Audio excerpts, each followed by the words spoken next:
जय माँ पीताम्बरा। मैं अपने गुरु जी के चरणों का ध्यान करती हुई अपनी माता श्री के चरणों में सत नमन करती हूँ।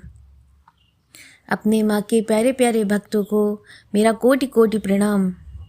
माँ पीताम्बरा बहुत ही दयालु हैं। वह सदैव अपने साधक की रक्षा किया ही करती हैं। उनसे कहने की कोई आवश्यकता नहीं होती। बिना मांगे बिना कुछ कहे बहुत कुछ दे देती हैं। माँ की कृपा का वर्णन कहाँ तक करें, जितना करें उतना कम ही है।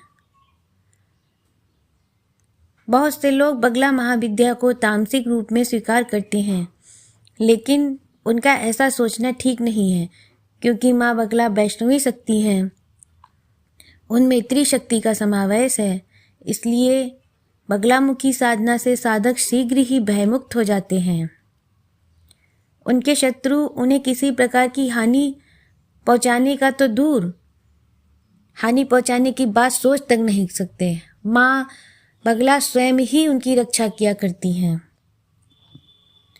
धन का अभाव भी ऐसे व्यक्ति को कभी परेशान नहीं करता। हमारी माँ बगलामुखी भाई राजराजेश्वरी देवी हैं। उनकी शरण में जाने के बाद कोई धनहीन कैसे रह सकता है। यहाँ तक कि जिनकी कुंडली में कोई दोष है, जिनकी कुंडली बहुत ही ज़्यादा खराब है, वो माँ बगला की शरण में आके देखें, कुंडली उंडली कुछ माने नहीं रखती उनके आगे। बल बुद्धि के मामले में ऐसे साधक श्रेष्ठ सिद्ध होते हैं। माँ बगला वाक शक्ति प्रदान करती हैं अपने भक्तों को। उनकी वाक शक्ति के सामने कोई टिक नहीं पाता।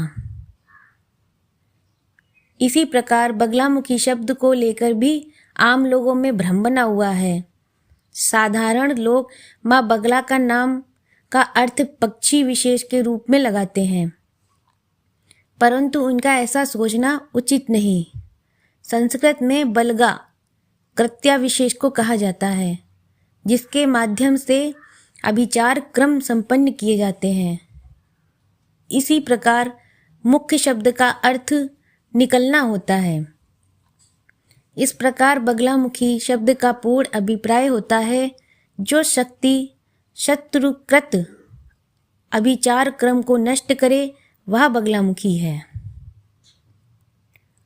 पौराणिक ग्रंथों में ऐसे सैकड़ों उल्लेख प्राप्त होते हैं, जिनके अनुसार देवता लोग अपने शत्रुओं को समाप्त करने के लिए कृत्या के द्वारा सूक्ष्म और गुप्त प्रहार किया करते थे। तंत्र ग्रंथों में माँ के ऐसे अनेक स्वरूपों का बार बार वर्णन होता है। यथा जिभ्यग्रमादाय कारेण देवीं वामेन शत्रून् परिपीडयतीं गदा विघातेन च दक्षिणेन पीताम्बराणां द्विभुजा नमामि। अर्थात शत्रु के हृदय पटल पे जो आरूढ़ हैं, जिनके हाथ में वज्र है, जो शत्रु जिब्या को खींचकर दाएं हाथ से गदा का प्रहार करने वाली हैं, जो पीताम्बरा स्वरूप धारण किए हुए हैं और जो द्विभुजाधारी हैं, अर्थात जो दोनों रूपों वाम मार्ग एवं दक्षिण मार्ग से पूजित किए जाने पर शीघ्र प्रसन्न होती हैं, ऐसी बगला देवी को मैं नमस्कार करती हूँ। इसी प्रकार एक अन्य श्लोक निम्न प्रकार है। मध्ये सुधावड़ी मणिमंडप रत्न वेदिम सिंहासनोपरि गतां परिपीतवर्णां पीताम्बर भरणमाल्य विभूषितांगी देवी नमामि धृतिमुद्गर बैरी जिभ्याम। अर्थात सुधा समुद्र के मध्य मणिमंडित पर देवी विराजमान है। उस पर रत्न सिंहासन पर पीत वर्ण के वस्त्र और पीत वर्ण के आभूषण माल्य से विभूषित अंगों वाली देवी बलगा है। देवी के एक हाथ में शत्रु की जिह्वा, दूसरे हाथ में मुद्गर, उस पीत वस्त्रधारी बगला देवी को मैं नमस्कार करती हूँ। यद्यपि तंत्र शास्त्र से संबंधित जो संख्यायन तंत्र में मेरु तंत्र जैसे श्रेष्ठ ग्रंथ हैं, उनमें इनके चतुर्भुजधारी स्वरूप का भी वर्णन हुआ है। इसी चतुर्भुजधारी स्वरूप का ध्यान ही तंत्र के सभी साधक और तांत्रिक लोग करते आ रहे हैं। माँ के इस चतुर्भुज रूप से माँ की अनंत शक्ति का पूरा पता चलता है। इस चतुर्भुजधारी रूप में उनके हाथ में क्रमशः मुद्गर, पाश, वज्र एवं शत्रु की जिब्या दिखाई जाती है। माँ भक्त की पुकार से उनके शत्रुओं की जिभ्यन को कीलन कर देती हैं। ऐसे साधक से कोई भी विद्वान शस्त्रार्थ में विजय नहीं हो पा सकता। मुकदमे आदि में इसलिए माँ का अनुष्ठान निश्चित विजयश्री दिलाता है।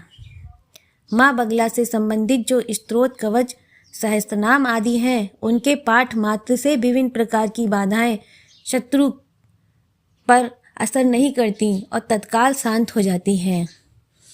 इसलिए आप सभी लोग माँ के दो भुजी स्वरूप का और चतुर्भुजी स्वरूप का ध्यान करते हुए माँ के नाम के अर्थ को समझें और माँ की कृपा प्राप्ति के लिए उनके चरणों में जाकर उनके सहस्त्रनाम, सतनाम, कवच आदि का पाठ अपनी नित्य कर्म में सम्मिलित करें और माँ की कृपा प्राप्ति का पूर्ण रूप से अनुभव प्राप्त करें। इसी के साथ जय माँ पीताम्बरा। अगर आपको मेरी वीडियो अच्छी लगी हो तो कृपया हमारे चैनल को लाइक और सब्सक्राइब करना न भूलें।